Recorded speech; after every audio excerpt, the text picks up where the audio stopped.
Fala galera, aqui no Beira-Rio para um público de 29.013 torcedores, o Internacional venceu o Cuiabá pelo placar de 3-0 e foi uma baita atuação dos comandados de Roger Machado.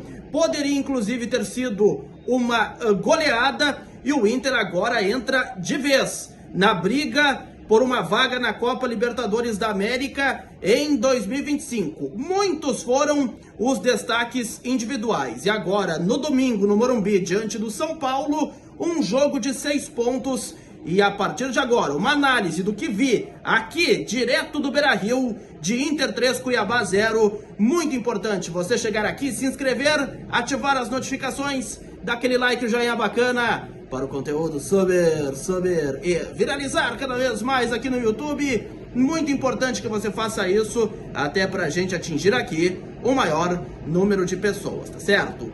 Bom, a escalação do Internacional era o que já projetávamos. Com a lesão do Bruno Tabata, o Wesley retornou à equipe, é um titular de Roger Machado, e o Colorado que foi a campo com o Rocher, Bruno Gomes, Vitão, Gabriel Mercado e Bernabé na lateral esquerda, o meio de campo de Fernando, Thiago Maia e Alan Patrick, na frente Gabriel Carvalho, Wesley e Borré.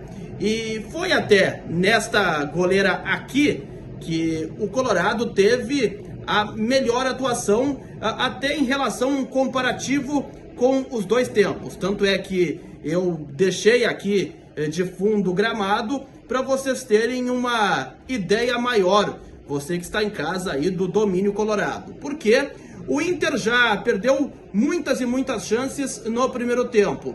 Teve uma do Borré na cara do gol, depois de uma pifada do Alan Patrick, o goleiro Walter defendeu. Logo na sequência, um pênalti, o Wesley acaba sendo derrubado pelo Matheus Alexandre.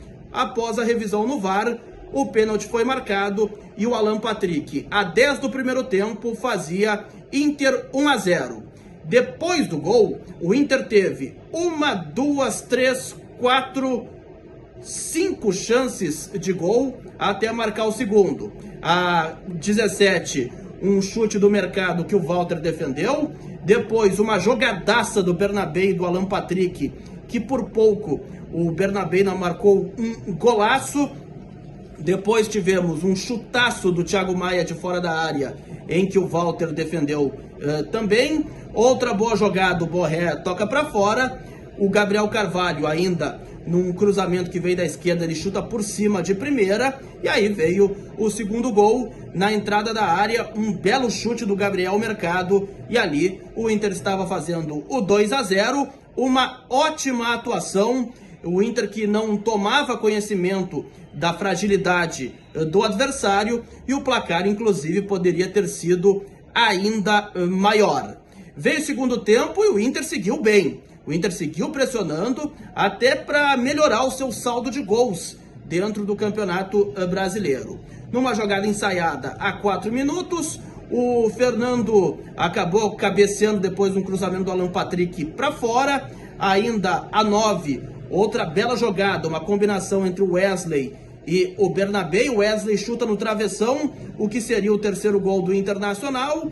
Depois uma chegada a 14 da segunda etapa, em que o Gabriel Carvalho chuta, o Walter defende. E a 27, o Inter já administrando a partida, o Borré, após um chute do Fernando na entrada da área, a bola sobrou livre para o centroavante colombiano, e ali ele fazia Inter 3-0, e o Roger aí aproveitou para rodar mais o elenco. Ainda colocou, depois do terceiro gol, o Wanderson no lugar do Wesley, o Ener Valencia no lugar do Borré, depois o René ainda por cima entrou no lugar do Bernabé. Antes haviam entrado o Bruno Henrique no lugar do Thiago Maia e também o Gustavo Prado no lugar do Gabriel Carvalho.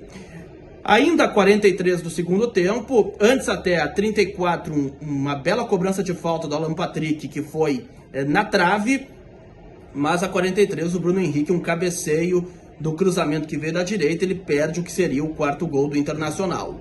Foi 3-0, poderia ter sido muito mais, diante de tantas oportunidades criadas.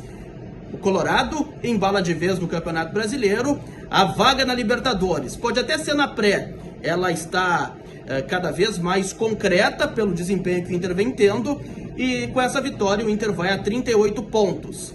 O quarto é o Flamengo com 45, quinto São Paulo 44, sexto Bahia 42, sétimo Cruzeiro 41.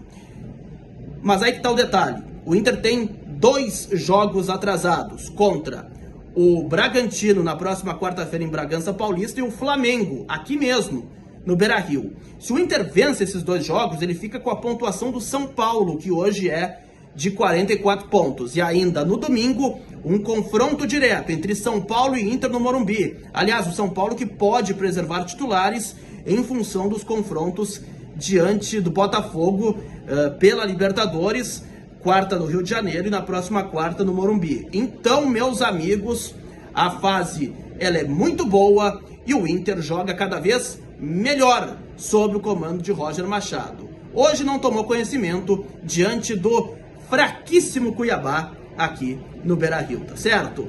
Gostou do vídeo? Dá aquele like, aquele joinha bacana. Grande abraço a todos.